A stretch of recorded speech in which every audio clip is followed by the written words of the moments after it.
Yes. I don't think I've raised my hand. Oh, okay. Sorry, I didn't see. Please go ahead.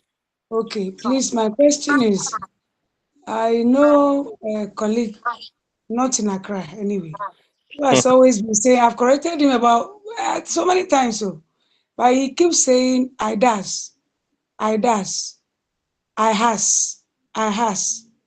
So where will this ones fall? I didn't told. Where will this ones fall? This one there is highly spiritual. Yes. I assume so myself. But I think that it's come okay, so I don't think this is interlingual. It's not because of the transfer from the Mm, person's first language. It is intra. Then we can attribute it to overgeneralization. And mm, we must be clear on this that for every error due to overgeneralization, it may entail incomplete application or ignorance. So okay. the person may just be ignorant of the fact that this is how it's supposed to be.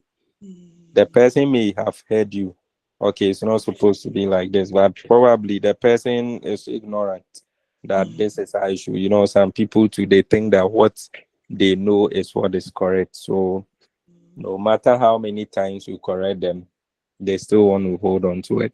And sometimes when you learn, we when you are making, I think we will look at that in a later lesson. We have something called fossilization. So yes. people make errors to the extent that it becomes part of them. It's Mm, fossilized. so, It's in construction. We say abe concrete. I hear the thing. mm, So no matter what you do, the person will always make that error. Not that the person doesn't know, but it has now become part and parcel of the person. So the person keeps making the same error because at the stage of fossilization, which it's in one of our lessons. So we look at that. All right. okay. Yeah. Thank you. All right. So we look at developmental errors. So what are they? They occur as learners progress through different stages of language learning. There are common These are common to all learners, regardless of their background. So there are some errors that occur due to the stage. Hello, And sir. last week, yes, please go ahead. Hello. Yeah, please go ahead. Please, I'm asking what if uh, the developmental errors is formed under the terms of uh, interlingual errors? Is it No. and under that So one or this one is if you were with okay? us, these are the sources of errors. Have you seen it? So there are three sources of errors. One is interlingual, one is intralingual, and one is developmental. So this is a whole new source of error on its own. Is that clear? Yes, sir. Thank you, sir. Are you okay now? Yes, please. I am now okay. Okay, Thank you. sure. All right. So let's move on. So here we're looking at the stage. And last week, one of us asked, when we talk of development, is it about age or what? And I think we all got to understand that when we talk of growth is what comes as a result of age and expansion of our bodies. That is growth. So we say that it is quantitative. But when we talk of development, it is qualitative. So someone may be 20 years old, but behaving like a 6-year-old child, and a 6-year-old child may be behaving like a 20-year-old adult. So development has to do with the qualitative aspect, and growth is what we can associate age and body and all that with. Okay, so here it's somebody can be 30 years and still be making some certain errors that a 5-year-old will not even make. And let's all admit that some children speak better language, not English, but even the local language, they speak it better than some of us because they have passed certain that developmental stage where they've overcome those errors. So I told you that like okay, so let's look at example. So a learner might say comet instead of came, over generalizing the regular past tense rule. So here, let's be clear on this, that that's why the EA people, the error analysis people, say that it is not every error that is due to what L1. It is not every error that a learner of second language makes that is due to L1. So the person may commit an error which the CA people will say, oh, it's because of your L1. But sometimes the same error is not because of the L1 interference, but because of the developmental stage. So this example given here, all the examples that we've looked at under the other two sources of errors, it can be due to the fact that it's not because of the L1 influence, not because of within the language influence, but also because of the stage, the developmental stage of the learner. That is what will result in that error. So the same error here, for example, the learner might say commit. It may be committed by another person, not because of the developmental stage, but because of influence from what? The L1, or because of not being able to learn, that is the intralingual, not being able to learn the rules completely, and therefore misapplies the rules in the context. So here, the stage, the developmental stage of the person. So like the example that I gave, I think mine I didn't make that error because of L1 interference, where I was writing PAYED as a past tense of P. I think that it was due to the developmental stage of at that time, my developmental stage. Though when I grew, I got, oh, okay, so this is not how it is. Okay. But some people may make the same mistake, not because of the stage, developmental stage they've got into, but because of influence from their first language, or because they've not learned the rules well in their in the second language that they are acquiring. So what will make someone commit an error such as a developmental error? Is there anyone who would like to speak? Okay, if then let's move on.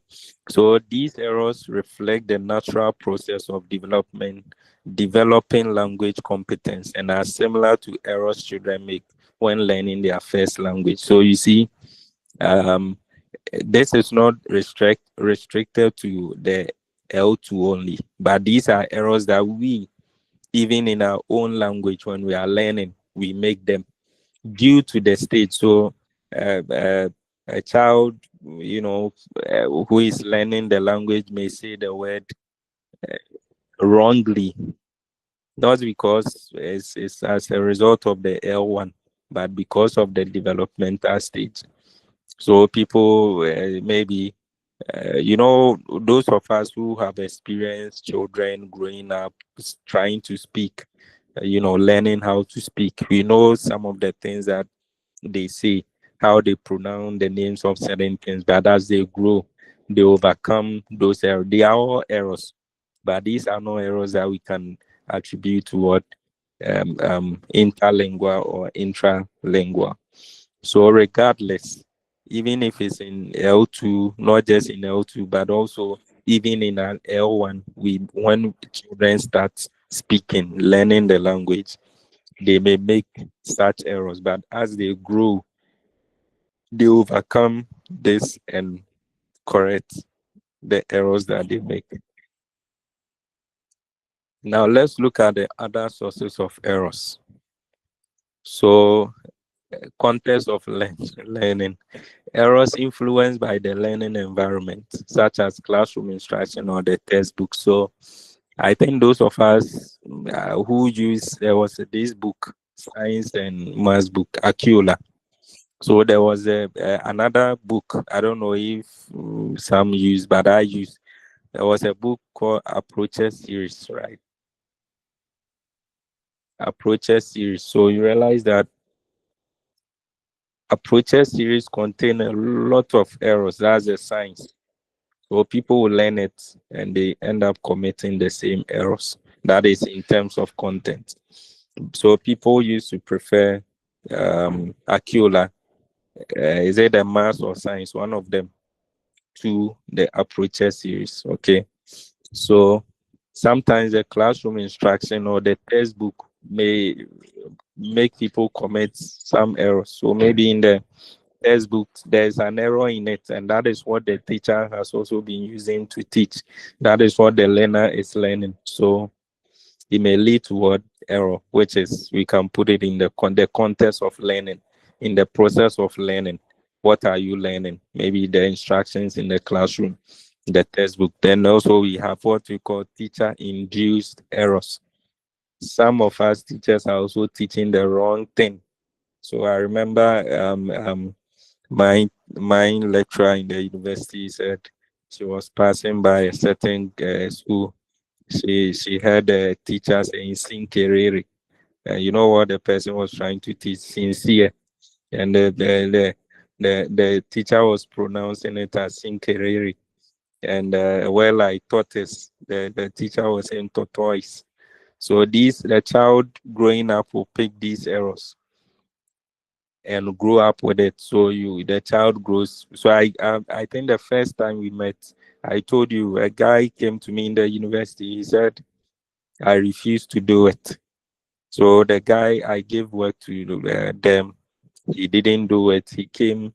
I said, "Why is the work?" He said, "I refuse to do it."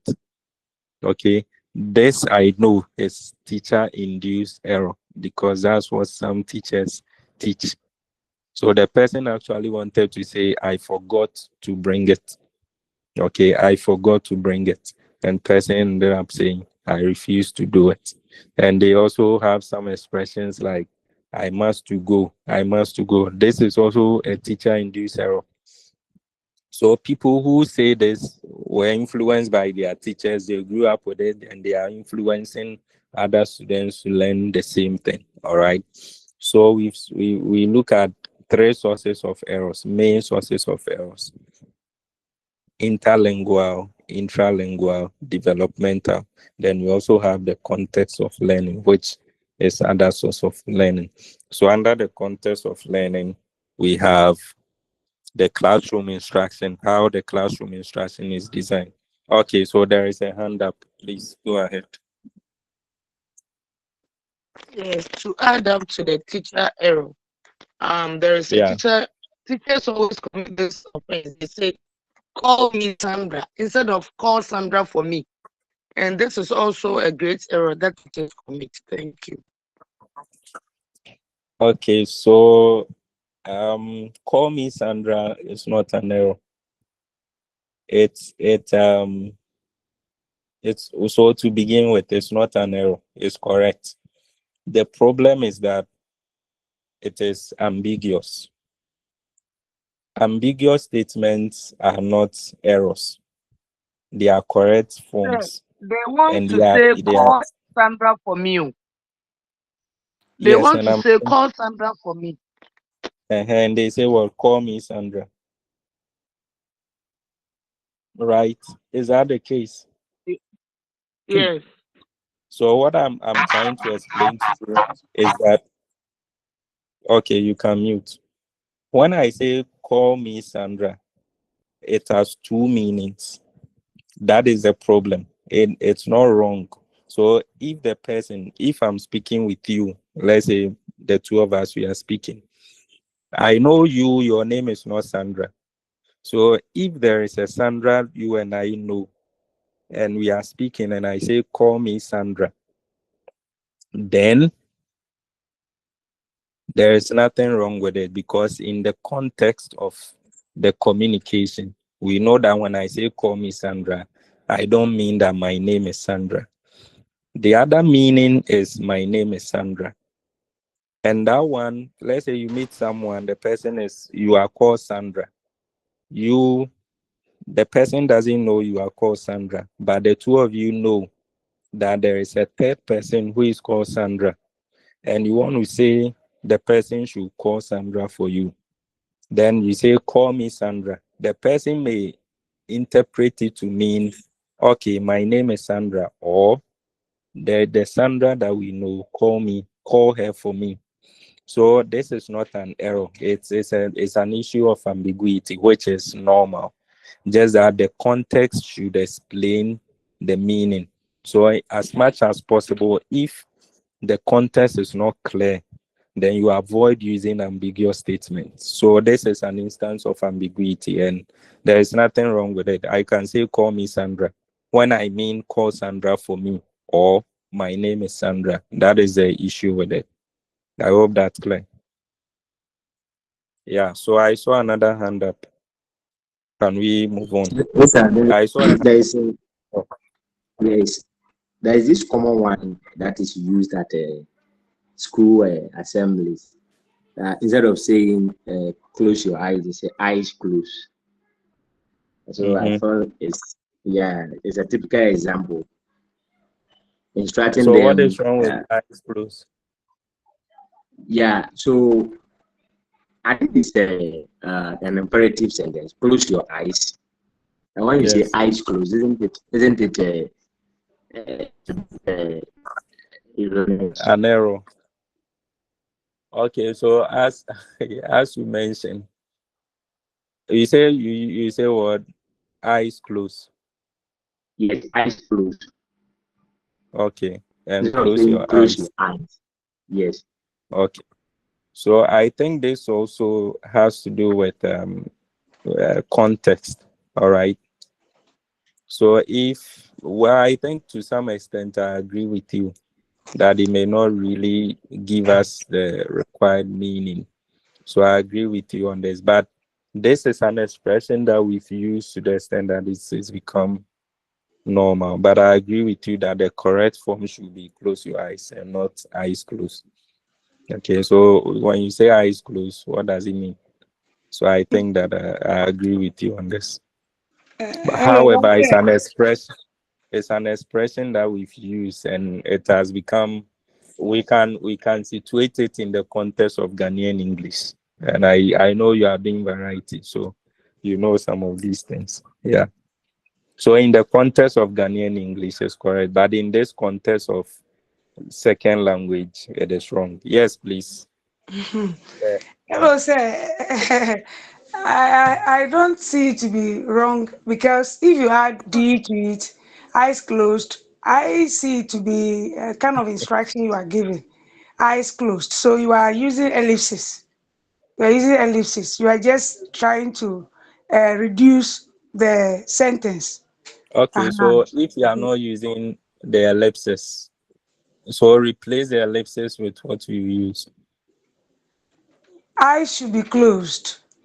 Your eyes should be closed. Eyes should be Yeah, closed. because there's D at the end. There's D at the end. Okay, And okay. then the full form will be what my brother said that Yeah, close your eyes. exactly. So that In is the reality, we explanation. don't add a deal. We just say eyes Oh closed. no, The for D. me, I No, always they add the do. D. I They always do. add the D. Those that I've heard using the eyes closed, they don't say eyes closed. Well, maybe Ah, because they say eyes closed. So then, okay. if Then, they don't add the D, then that is where the error comes in. okay, Exactly. okay. Me, I thought the way I say it is what everyone else says. I'm surprised that some don't add the D. Me, But I I've think always been that using D. to think of it, if you add a D, and we should go by your explanation that I should be closed. All right. Then Yes. I think in that context is okay. So I You wanted know, to you give know that that parades used to be for military men those days. exactly, So they just exactly, command, they just give the instruction. exactly, Parade exactly. attention. I Why are you a retired military person? no no. Okay, so I think that yeah, it's true. You know, some forms we ellipse certain structures just to make it simpler for us. Okay, but maybe elsewhere as our colleague was mentioning there earlier, maybe in the correct L2 structure, you may not use eyes closed. Maybe. So I think that's where he's coming from. But we know that when we say eyes closed, what we mean is that your eyes should be closed, or your eyes should be closed. But in order not to make it long, we just, take certain part of it. So this to context is very important. Okay. So I think we can go ahead. Ernestine, your hand is up. Oh, say, I've already spoken. And that was the point I wanted to make. Oh, okay. So thank you. So the teacher-induced error, it's very important. So please, we need to know that. So here too, we go back to see a contrastive analysis, and we know that in CA they view learning as habit formation. So what you are giving, the stimulus and the response. What some teachers say, garbage in, garbage out. So if you teach them garbage, they will also produce garbage for you. All right. So let's be careful. If you are not sure, let's be careful. We clear all doubts before we teach. Let's not, just as our madam was saying earlier, the person says I go as, so what, if this person is a teacher, probably the person may be teaching the same thing to his or her students, and they will run with that. Okay, so we can also have multiple causes of error. So what? Charles, sorry, my hand has been up for a while. Oh, okay. Sorry, I've been seeing it. I wanted to ask if this English I is I correct. thought you joined later. Yes, I joined late. Course rep. Okay, please go ahead. I wanted to ask if this English is correct. Class stand. Class stand. Mhm. So what the whole thing is class, comma, stand. Okay, so let's say class is similar to the eyes closed thing that we're talking about. So to me, class, of course, if you say class, we are referring to the students in the class. It's a class. Okay. So the whole class stand up. But it's similar. There maybe we got this from the military or the security forces. So instead of saying class, you should stand. Then you say class stand. I hope that's clear. That's what I think. Okay, so we can situate it to Ghanaian context. I don't think it should be a problem. Thank you, sir. Yeah. Idris Ugaya. Please, I put a message out there on the chat form, the chat. Okay. But this is something that but if you have you want to make, you construct a sentence. Mm-hmm. And then in that sentence, what you intend to express is not what actually is being understood by the listener. Where do you put that error? For example, when you say, can you hear from me? Can you hear from me? When in actual fact, you want to say, can you hear me? Where do you put that error? I know, can you hear from me could be correct in a certain context. Okay. But when you say, can you hear me? That one seems more appropriate when you were asking to know if the person could hear you. Okay. So where do you put that error? Where does that error fall? But first of all, we need to interrogate if it's an error. Do you think it's an error? Can you hear from me and can you hear me? Please say. Yes. Rather, what I mentioned is, can you hear? You wanted to say, can you hear me? Yes. But you instead said, can you hear from me? That could be an error, couldn't it? It's a mistake. It's not an error. It's a mistake. All right. Even if it's a mistake, it's not an error. Okay, then I think you have to settle it for that. Okay. So, thank you. Now, first of all, let's clarify this. The idea of error and mistake, you cannot tell when a person makes a mistake unless you know. Mistake is not something so when somebody speaks, it's difficult to tell whether it's an error or it's a mistake. It's only the person who can tell whether it's an error or a mistake. So what he said, how do you tell it's a mistake? We said that mistake is not because the person doesn't know. So what if you don't know the person and the person uses that expression? And not because the person doesn't know, but because maybe it's due to what? Tiredness. So how can you tell? That one, unless the person is oh. So normally when a person makes a mistake, the person may come back to do what? Correct himself or herself. That is the only way you know whether the person made a mistake. But if the person mentions the thing today, tomorrow the person mentions the next day, then definitely that is not what a mistake. It's an error. So let's be careful with that. It's difficult to tell when a person makes a mistake unless the person himself or herself comes to correct, as in, oh, sorry. Like as I was even teaching, I've made a few mistakes and I come back to say, oh, sorry, or I say the correct thing, right? So that one, you know that it wasn't because I didn't know. But if I continue making the same, in quotes, mistake to you, then that ceases to be a mistake. It's an error. It means that I don't know. I hope that's clear. Okay, so I saw a hand up. Can the person speak? We will come to the I think what you said. Can you hear from me and can you hear me? But I saw a hand up. That was what that was the clarification I wanted to. Come again. I wanted to say the same thing that you said to explain. Oh, okay. Professor Jepum, I remember, taught us something like, if you're able to self-repair, he used the word Yes. self-repair. Yeah, Then it exactly. means there is a mistake. Yes. But if you have made the mistake constantly, you don't know, you don't come to the awareness that what you are saying is faulty, then that then becomes an error. So that was the point I wanted to. Yeah. Thank you. Thank you, Lila. So the idea of can you hear from me or can you hear me? Even there to say, can you hear from me? Can you hear me? And brother Yaya is saying that it's wrong, it's an error. So can we help him understand what he's saying better? So anyone? Okay, Nestina, I think you can help.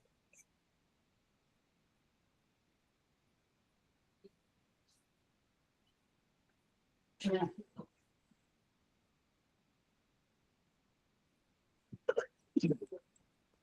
So I think that the question is whether can we hear from me is erroneous or not. Is that the question? yes, that is it. Or No, that is not the question. Okay, my dear Yaya.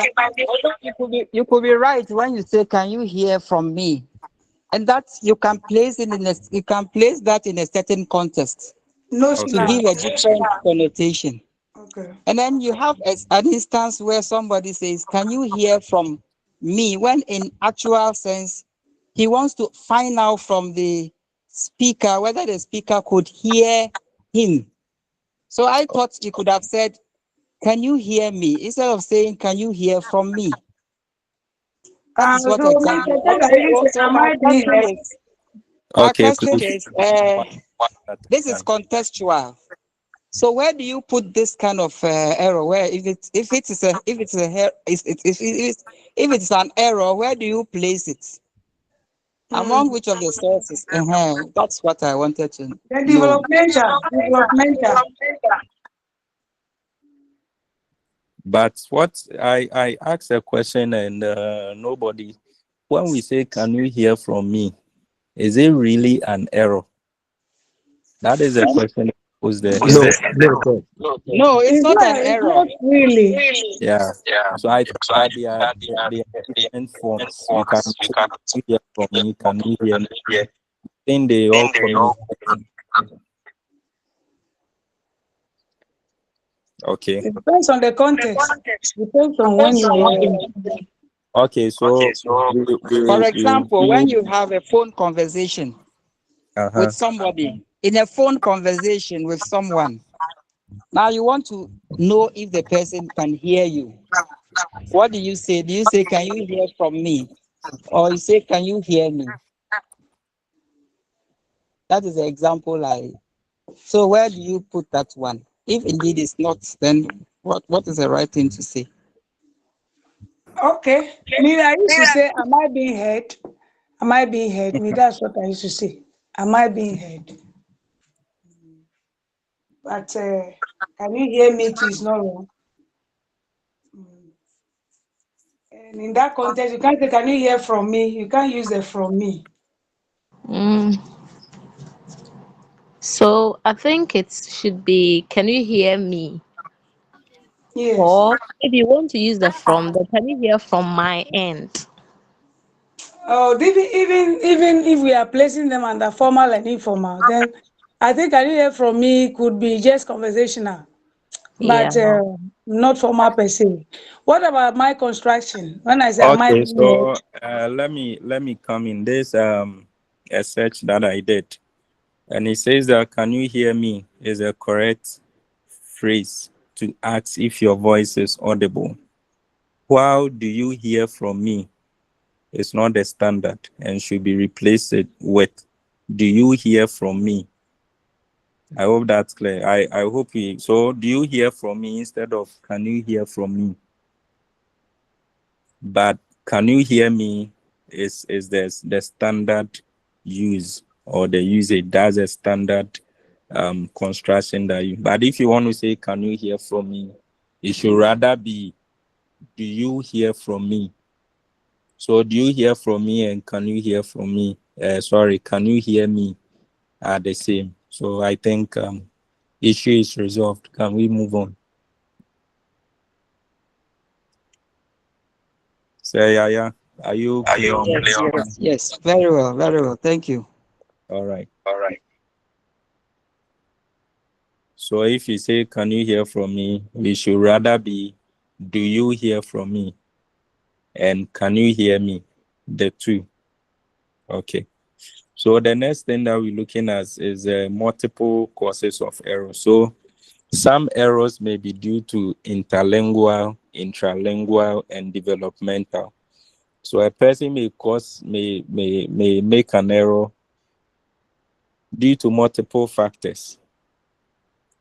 Many sources, everything put Oh, together. sorry to interrupt you.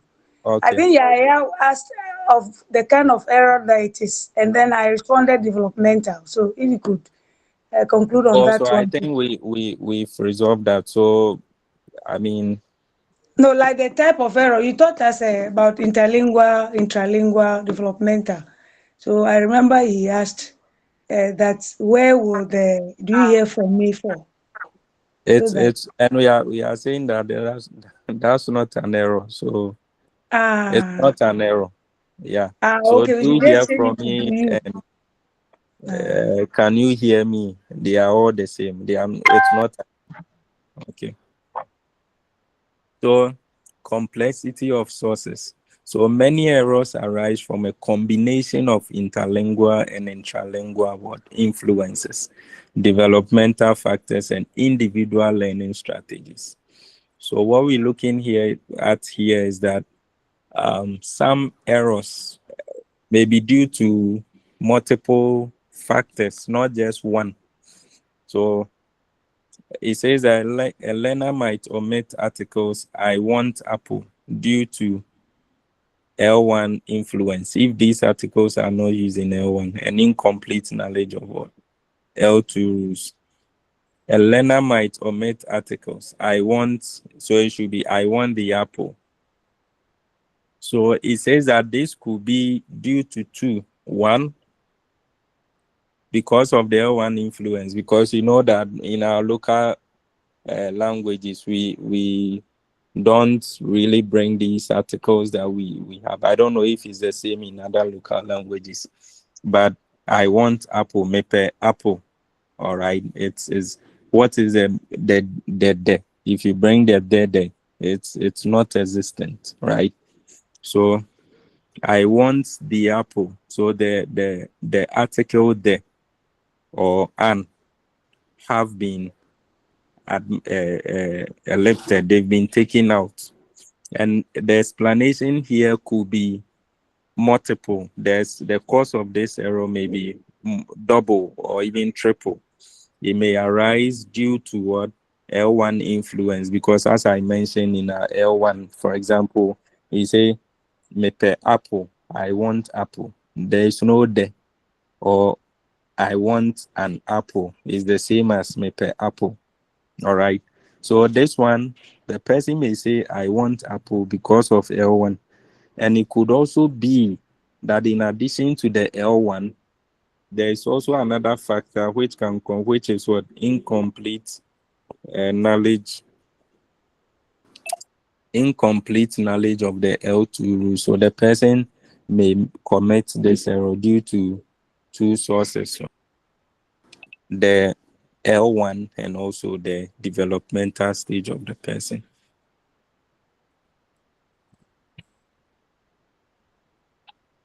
So we look at the next one. So we have implications for teaching. So we looked at one of the implications for teaching, error analysis and its implication for teaching, or sources of errors and their implication. Why is it important for us to know the sources of errors? So we must diagnose the errors. Identifying the error. So we said identification of the errors, all right, and also analyzing the errors and also categorizing them. So identification, categorization, and analysis. So identifying the source helps teachers understand why the error occurs and address it effectively.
Instead of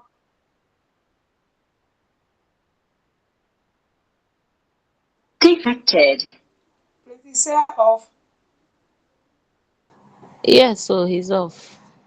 um I'm sure it's due to network issues. So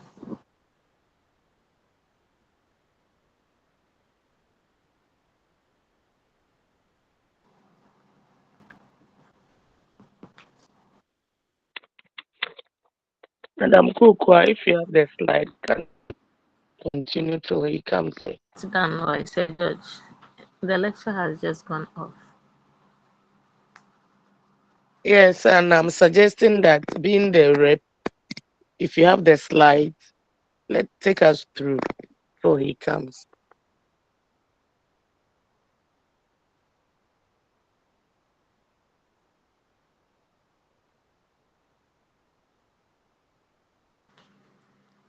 I think if Jones is around, Jones should take her through. I'm eating. Ashadada. I'm eating. God. He was in Hungry, church. Papa. Before. But just make call, and then they were near you. Make call. So Kukwa, is it Kukwa? I'm I sure asked a you come back. question. So don't Hello, colleagues. I asked about am I being heard? Whether that one too could be used, but then I think no one Oh, responded. yeah. But that's It's what I correct. usually Oh, use. am I being here? It That's the should be passive correct. form. The passive form. Yes. Yes. I don't see anything with it. Yeah, Yeah, the it's passive correct. form. Thank you. But you, Madam Ernestine, you are more than an English professor, so We are all learning, we are all learning from one another. Yes. So the course rep can be taking us through. I admire your agility. Please, whatever it is, someone should take the lead. Me, I'm busy doing something else. I'm not even focused. Sure, running you are away not from saying responsibility. Same, Running away from responsibility. about But let me 2 weeks add this. ago, Carry Kukwa, delegate to about 2 weeks ago, someone. someone got Why? bent. Bibia, Namu, they are SWAT class rep. Aden. Okay, Jones, farmer here. Oh, Exactly. in Jones my is there. hometown, Jones, in my take us hometown, on. Ernest just a Brown. minute. I'm also busy. I am also busy, please. Just a minute. In my hometown last 2 weeks or so, someone got bent because of how he received a call while he was in the kitchen. One catechist. So I'm careful nowadays, taking the phone closer. So anyone who is not in the kitchen could lead us, particularly our Okay. husband. Rusa will do that for her. Rusa, please. If you are not busy, kindly do. I don't have the slide. He has joined. Hey, really? But has the course rep found out why? But who can project it on the screen? Nobody can.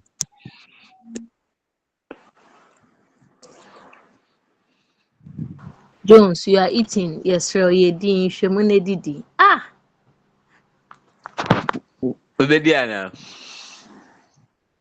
Othello, what did I do? Yes, boss.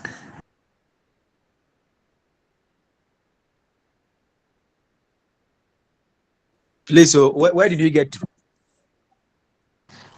we're just about talking about the Multiple errors. implications. No, the Multiple errors. implications. Yeah. Application is true.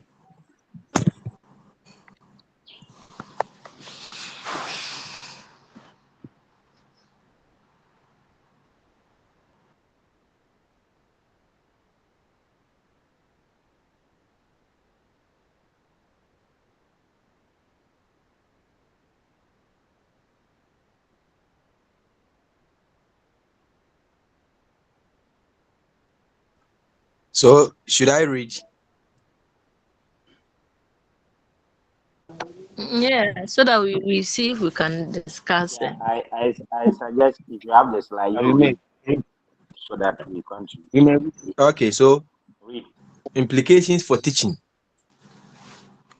He says he has the diagnosing errors, the intralingual errors, and the personalized feedback.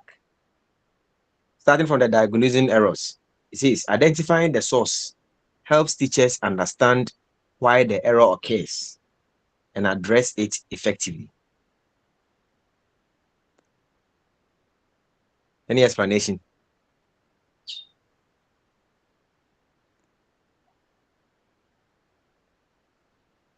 Yeah, So I how think. I understand it is this: it means that they say that you can't give what you don't have. So as a teacher, when you know the source of where the exact error is coming from, you know the ways or how to address the errors. Once you know the cause of it, you address the causes of errors. You're able to tackle the errors from their very sources. That is how I understand it. Ernest, you are wanted to talk. Okay, Madam Rejoice. Okay, so how I also understand it is that from the beginning of the course, we were told that there's contrastive analysis and error analysis. They help us to predict errors and then find ways of addressing them. And so, as a teacher, if you know where the errors are coming from or what is likely to be causing the error, then you know how to deal with it effectively. So that is what I can say about it. Please, any other?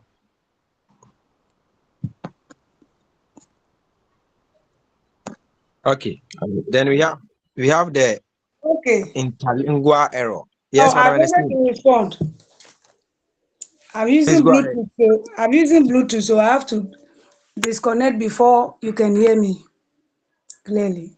So I also want to add that having knowledge of errors usually informs your teaching methods. It informs what to teach next. Because if you have given, let's say, an assignment or you are interacting with your learners and you realize that they fall short when it comes to a particular expression, whether interlingually or intra, or even a developmental one, you'll be able to reorganize your lessons. So you remember that we learned something that errors are tools for learning.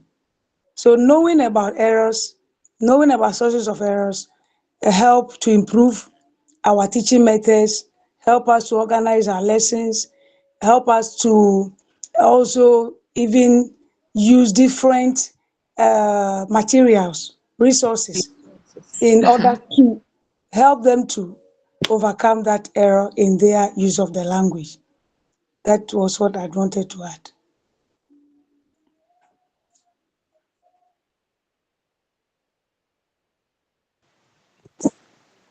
Okay. So we have the interlingual error. It says it may require contrastive teaching between L1 and L2. Then the intralingual focus on clarifying L2 rules and correcting misconceptions. We have the developmental errors. Recognize this as part of the learning process and provide appropriate scaffolding, meaning steps. And then we have the personalized feedback, knowing the error source. Okay. Enables. Okay. Okay. So sorry, I had a network issue, so it's resolved now. But I think that okay. So let's look at we were looking at the implications for teaching, right? So we were done with the first one. Okay, we were on the first one actually. So we said that diagnosing the errors, the source of errors helps the teacher understand why the error occurs, and as a result, will find ways and means to address the error. So if the person, it's important for you to know the error so that you know that whether it is interlingual, intralingual, developmental, is a multiple, or it's a multiple source of errors, or you also have the context of learning. That's the classroom situation, the environment, and also the textbooks and all that. So may require contrastive teaching between. So if you know what the source of error is, then you now use the contrastive analysis approach. So if you know that the error is due to interlingual, the source is from interlingual, then it means that you need to now look at the two languages, how they are similar and how they are different to solve this. All right. And also, if it is intralingual, then you focus on clarifying the L2 rules and correcting the misconceptions. So knowing the source of error helps, because if you know the source of errors, then you know the approach to adopt to correct those errors. Then if it's developmental, then you must recognize that these are part of the learning process, and therefore you provide appropriate support. The scaffolding is support. Okay. So if you know that, developmental errors are normal, as we mentioned the other time, there are some errors that you used to make many years ago, but because you developed from that stage of learning, then you have improved, you no longer make it. So as a teacher, if you know that the errors your learners are making are due to the developmental stage, then you must see them as normal part of the learning process. And therefore, you provide the necessary support for them. Okay, so if you have to give them the same assignment on the particular rule for them to get it, or you find other ways to help them get it. All right. And then you also, knowing the source of errors also helps you improve your personalized feedback. So it says that knowing the error source enables more tailored feedback that addresses the learner's specific needs. So if you know the source of error, then your instructions are tailored to address the needs. But if you know that it is the error is interlingual, then you wouldn't give any support that will be suited for developmental. If you know it is intralingual, then you wouldn't give any support that is helpful for what? Interlingual or developmental. So that is it. It gives personalized feedback so that you can plan your teaching strategies well. Okay, so we move to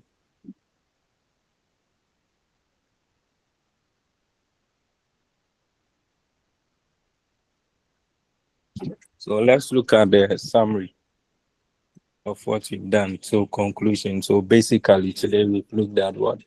The error analysis and the specific two sources of errors. So we've looked at the sources of errors. The main sources are three: interlingual, intralingual, developmental. Then we have other source two. So we have the context of learning, which can also bring about errors. Then we also have multiple sources. And the multiple sources can be a combination of all the sources that we've mentioned. So it says that errors in L2 learning can be traced to multiple sources, including L1 in influence, interlingual, incorrect application of L2 rules, that is intralingual. And we also have developmental stages. Understanding the sources of errors allows for more effective error correction and tailored teaching strategies. So as we are concluding on this lesson, let's look at the self-assessment question. How can you differentiate between interlingual and intralingual errors? Provide examples of each from second language learning. Then also, why is it important for language teachers to understand the source of a learner's error when providing feedback? How might the teaching approach differ for interlingual versus developmental errors?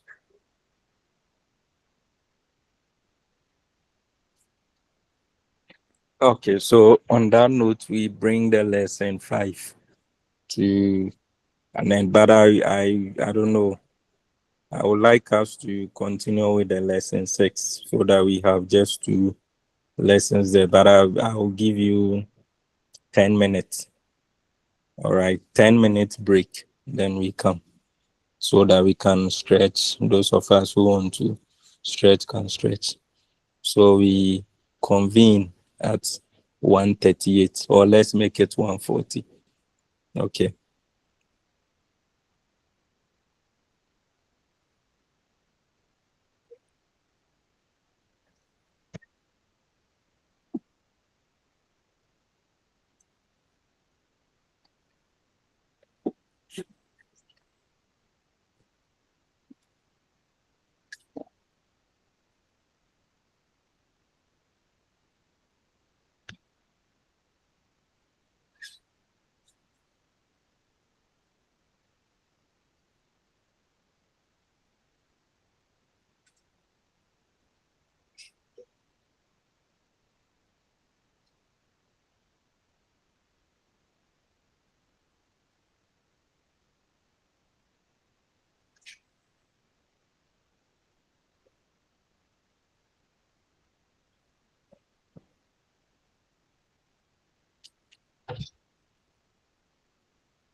Okay, so I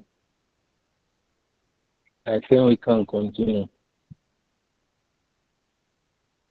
So there's our lesson 6.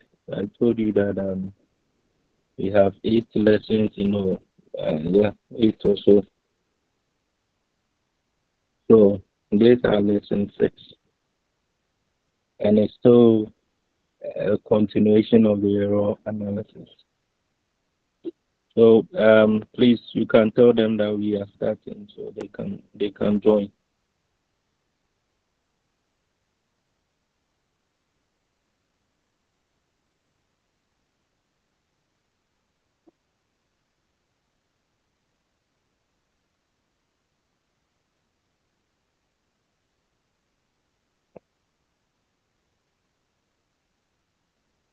Okay, so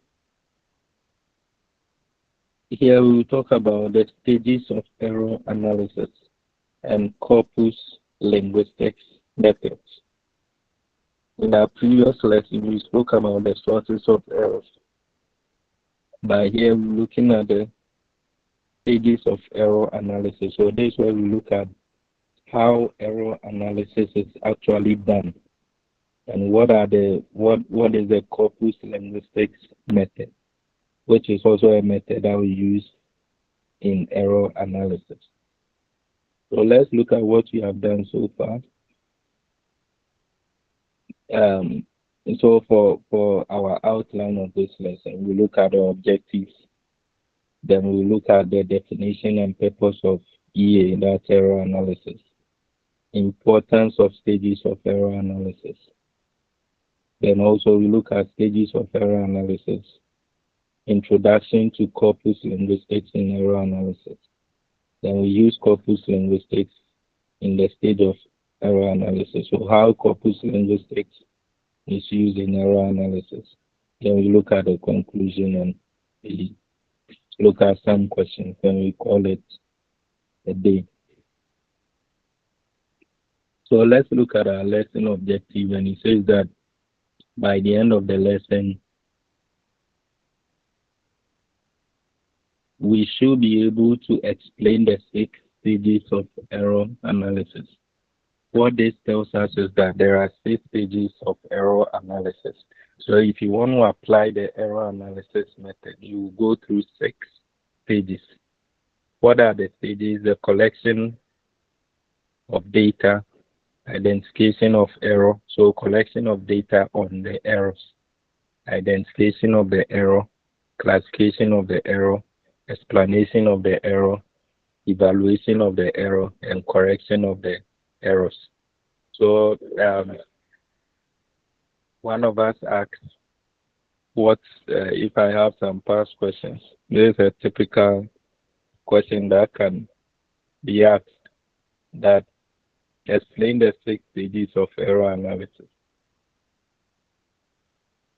So from there, the next thing that we should be able to do is to understand how corpus linguistics methods such as learner corpora and error tagging can be used to systematically identify and classify errors in large data sets.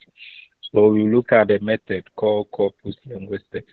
All right, corpus means body, linguistics, so a body of language or language use. So we look at the techniques, how we use corpus linguistics. It's actually a method that we can use to help us in error analysis.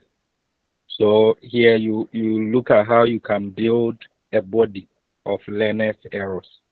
So if you pick, let's say, one student, you can look at the error the person, you document the person's errors. All right, then you can use the corpus linguistics approach to do this. So it will help you classify the learner's errors, and you find ways and means to correct these errors. Then you should be able to interpret error frequency and patterns from learner error. So how often does a particular learner commit or make a certain error, and what patterns are reviewed in the errors of the person? Is it related to the past tense, issues, or subject verb agreement issues, or conjugation of verb issues and all that, or the article emission and all that. So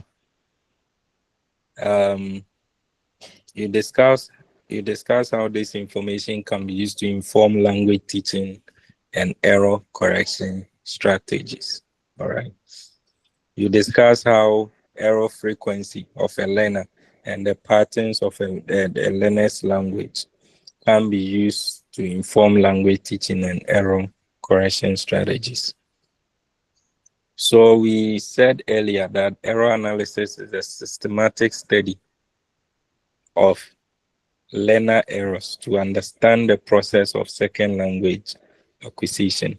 So in the process of someone learning a second language, we carry out a systematic study of the learner errors. As we are learning a new language, you will make errors. So the goal of error analysis is to study these errors to help us understand the processes of second language acquisition. Now, the purpose is to help identify, trace the causes, all right? That is identification of errors, okay? Then you describe, so description, and also what the analysis of patterns in learner interlanguage development. As the person is acquiring the second language, what are the errors that the person makes? Where do these errors come from? And what analysis can we carry out, or what analysis is done to see the pattern, that is the trace of the person's errors in the process of acquiring the second language?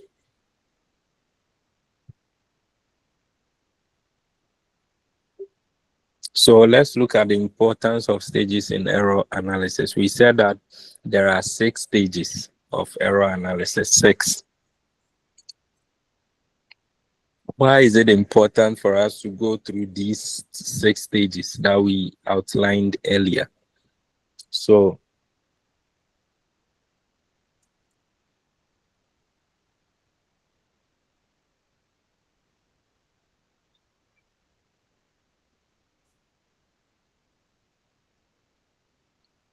okay, so the stages will provide a structured framework for collecting, categorizing, and interpreting errors to help diagnose learner difficulty. So we need to follow these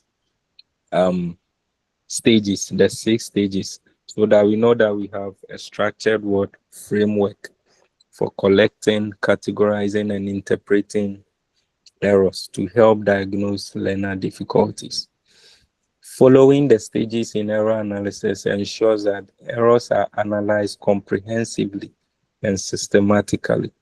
These are reasons why we need to follow the 6 stages to help us analyze comprehensively and systematically the errors that learners do, what they make.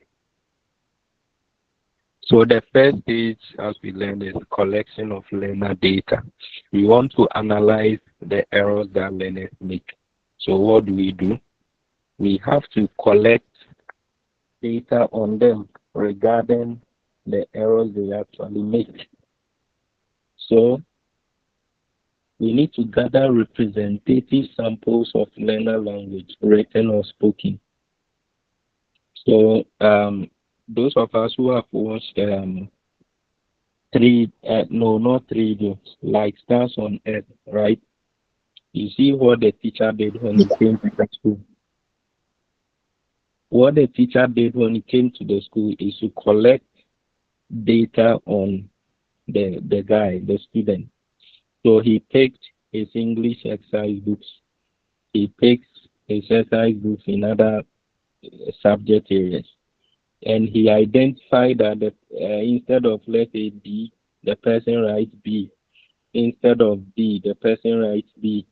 Then he writes in a certain way. So that is the beginning of the stages. So you collect representative samples. You may not collect everything, every individual error, but you collect errors that are representative of all the errors that the person makes. So the person makes errors in terms of past tense formation in how do you call it, subject verb agreement in certain areas. So you are not going to, if it's past tense formation, you are not going to collect every single error the person makes.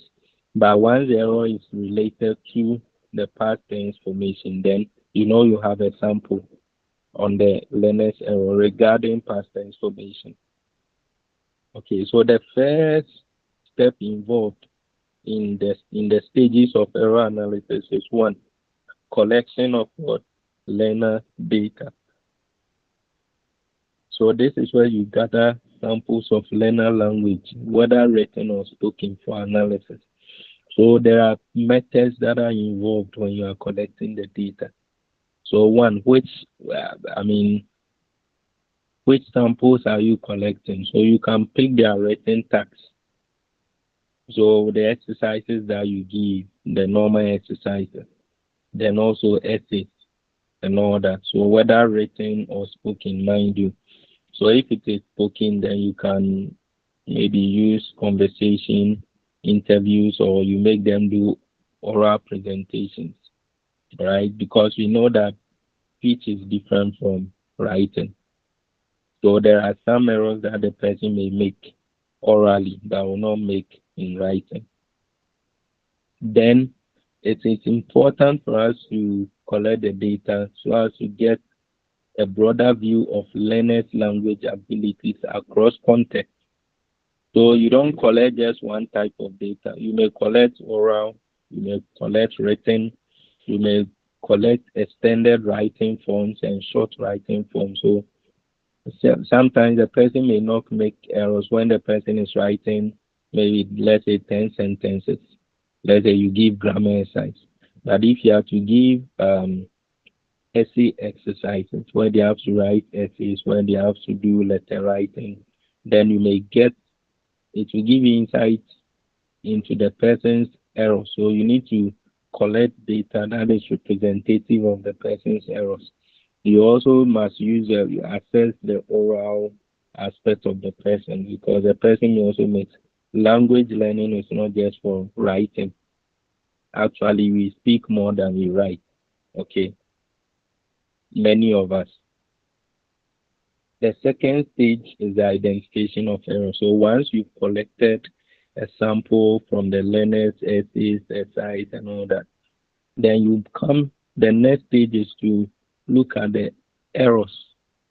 So this stage is where you recognize and you distinguish, that is, differentiate errors from correct language use in learner output. So you see that the person has written, let's say, a certain, let's say, past tense market. The person, instead of writing went, the person has written goeth. Instead of saying I am, the person says right or says I is. Okay, because I is singular and therefore must go with a singular verb. So you collect after collecting the data on the learner in terms of the errors that the person makes, then you come to identify the actual errors, distinguishing it from the correct language use. So how do you do this? You compare learner sentences with standard language rules. So when you pick learner sentences, do they conform to standard language rules? And when we talk of standard language, we are referring to the L2 rules. All right. So you focus on errors in terms of grammar, phonology, semantics, and pragmatics. So we mentioned, once again, we'll be making references to CA. We mentioned that for those in CA, they just look at the surface structures, which is grammar, phonology, and morphology. But in EA, it's an all-encompassing approach. They look at what the CA people look, but they also go beyond to look at semantics and pragmatics. All right. So they look at all these things. Then, so for example, an error that you may see after collecting the data may be the person you realize that consistently, right? She go to school instead of what she goes to school. So after collecting the event, you compare it with how it should be in correct standard rules or standard language rules of the second language. So see that the person right she go to school in the standard rule. What does it say? Standard language. What does it say? It should be she goes to school, so you compare. But here the main thing is that you identify the errors. Then you can identify the errors when you compare the errors to the standard language rules. The next stage is classification. So after collecting your data, after identifying the errors, the next thing is to we've looked at the sources of errors, right? So the next thing is to classify the errors. You put them into their categories. So you categorize the errors. So in layman's term, you group the errors because not all errors are the same. Okay. So you group the errors into their right group or category. So based on their type and the nature. So let's look at some of the categories of errors that can we can put the errors into. So we look at the linguistic category, which is related to grammar, vocabulary, and pronunciation. All right. The vocabulary, we can talk of the morphology. All right. The word. All right.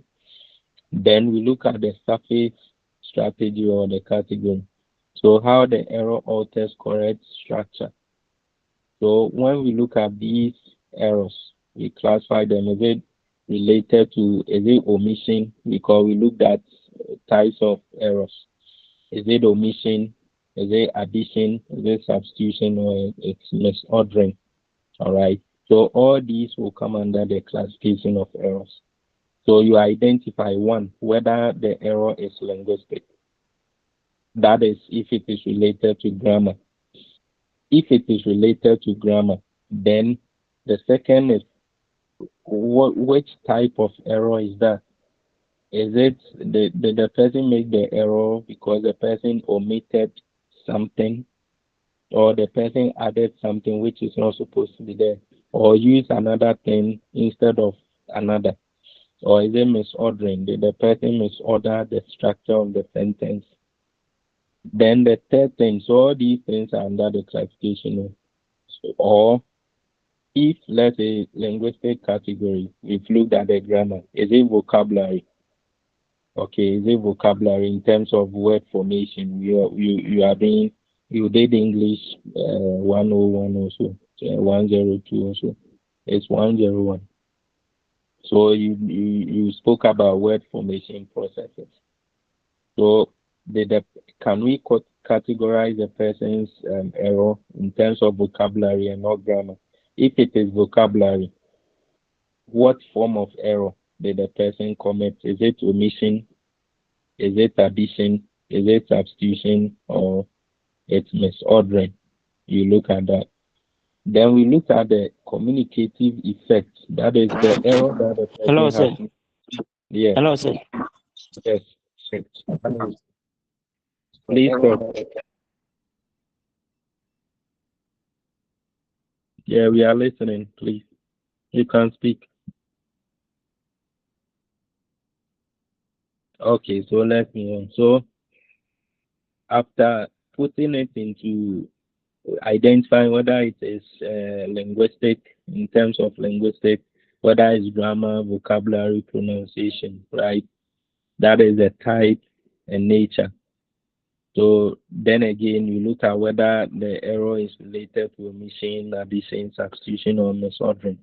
Then you look at whether the error has significant impact on communication, significant or impact on communication. So we have local, which are major errors, and we have minor.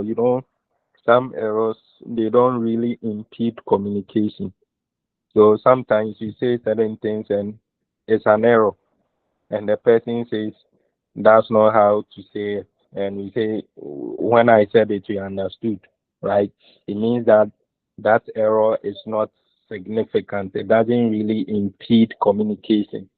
So whatever you say, whether you said it correctly or not, the meaning is there. So as teachers, when you're even marking examination, I think you are marking student exercises and all that. There are some that when you read, though there may be some errors in there, but you understand what the person is trying to put across. And there are some that you cannot understand at all. So that error we classify it as global, and the minor ones that does not really impede communication. This is where you understand what the person wants to say. That one is what is minor. So let's look at omission error here. Example. So we've identified the error is linguistic error and it's related to, let's say, grammar, okay, or vocabulary. So omission, and the error is in terms of omission. So he goes to school. Here the ES has been what omitted. The ES has been what omitted. Then we also have an error which is related to addition. So she goeth where the ED has been added. Though go is an irregular verb, and we know that irregular verbs form their past tense differently. Okay. Any question, please, up to this stage?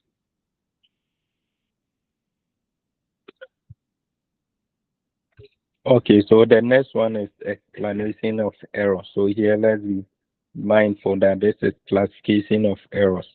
Here we are looking at the explanation of what error. So what will be our concern here is whether the error. Hello, sir. Hello. Yes. Yes. Hello, sir. Hello, sir. Yeah, listening. You Yeah, can please. go ahead. Over here, yes, I'm saying that over here, it is raining over here, so please, I didn't hear from you, so if you could listen, speak louder for me, I'll be very happy for that. Thank you very much. Okay, I'll try, but I'm speaking very loudly. Okay, Yeah, so maybe maybe Simon, what you do is listen to the recording later because it's being recorded. On the other hand, what I would suggest is that you also bring your phone very close to your ears. That makes sure it's not too loud to damage your ear. Okay. So this is stage 4 where you explain the errors. Okay, stage 4, you are explaining the errors. The other one was you were categorizing the errors. Here you are explaining what caused the errors. So this is where you look at it in terms of the sources of the errors. Okay. So here you identify the underlying causes of the errors. What are they? I mean, where do these errors come from? Is it interlingual? Is it because of the influence of your L1? Is it because of overgeneralization, incomplete learning, and of L2 rules, that is intralingual? Or the errors are as a result of developmental stage of the learner? So common errors during certain stages of learning, which is normal. Okay. Then, so example, interlingual, I have 20 years old, which is direct translation from Spanish. I have 20 years old. So this is after categorizing these errors, then you say, oh, okay, this error occurred because of influence from the Spanish, that is the L1. Okay. Yeah. So what about menya? I think it's a direct translation from the She expression menya 20 years. Yeah. But I think that in tree we say medi.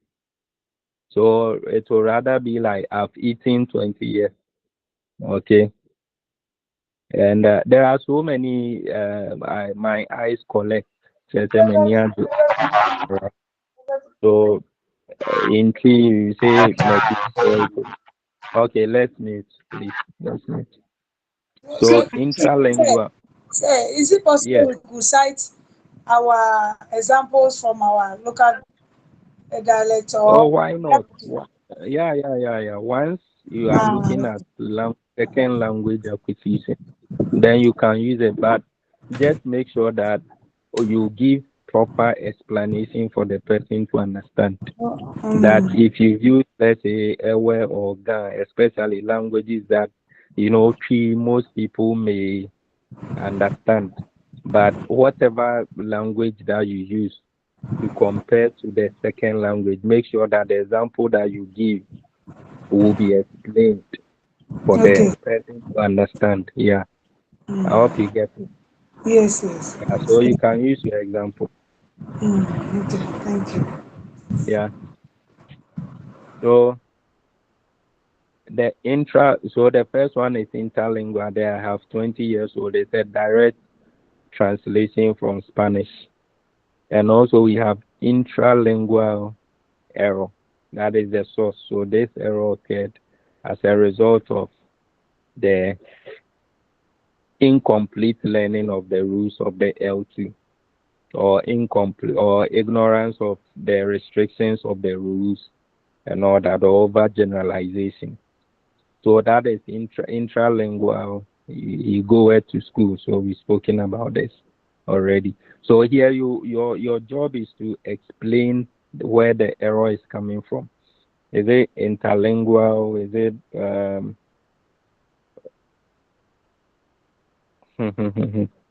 is it inter? So someone is saying that you people should raise your hands before talking. I think the person is not too happy. He just enter without knocking. So please, let's be mindful of that. All right. So yes, so intralingual, we're looking at the explanation. This page we are looking at what explanation. So first one, we said you collect the data on learners through their written assignments and also speaking. You can do that by interviewing them, engaging in a conversation with them. This will help you collect data. So when you're interviewing them, you can record. Okay, you can find ways and means to record without possibly making the person know. So yeah, sometimes you raise your hands, you are not okay, that's fine. That's fine. So let's move on. So the first stage of error analysis is collection of data. All right. So you do that. The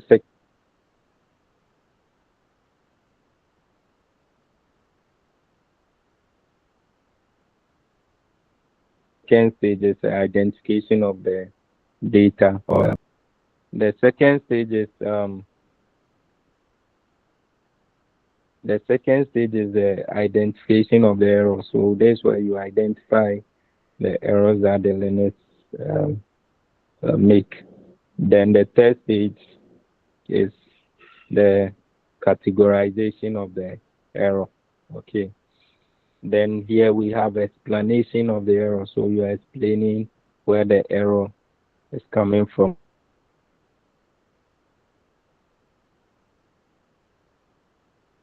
Whether it's due to whether it is due to interlink. Can you hear me? Can you hear me?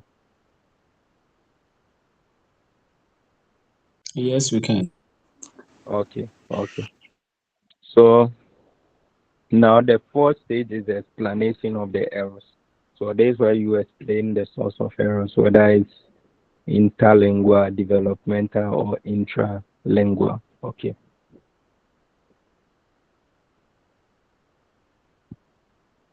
Then the next stage after explaining, what do? You evaluate the errors.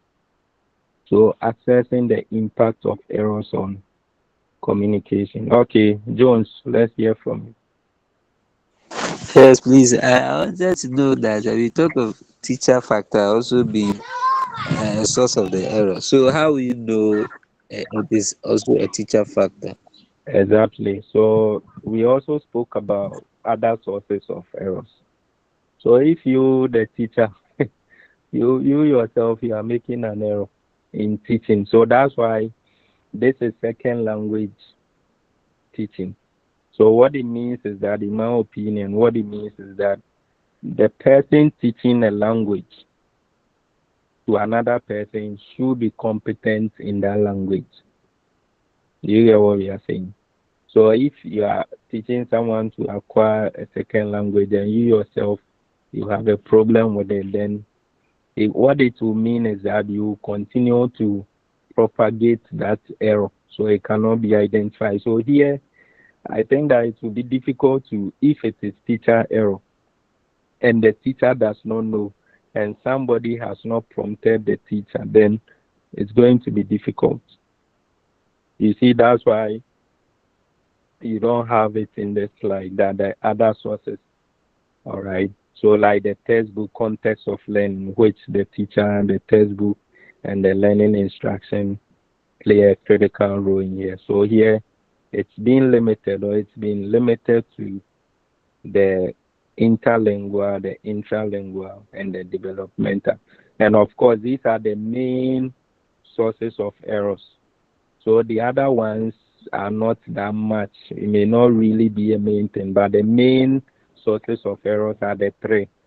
It doesn't mean that the other sources of errors are not important, but it will be difficult if it is teacher-induced errors. It will be difficult because the one who is designing the instruction himself or herself doesn't know that there's an error.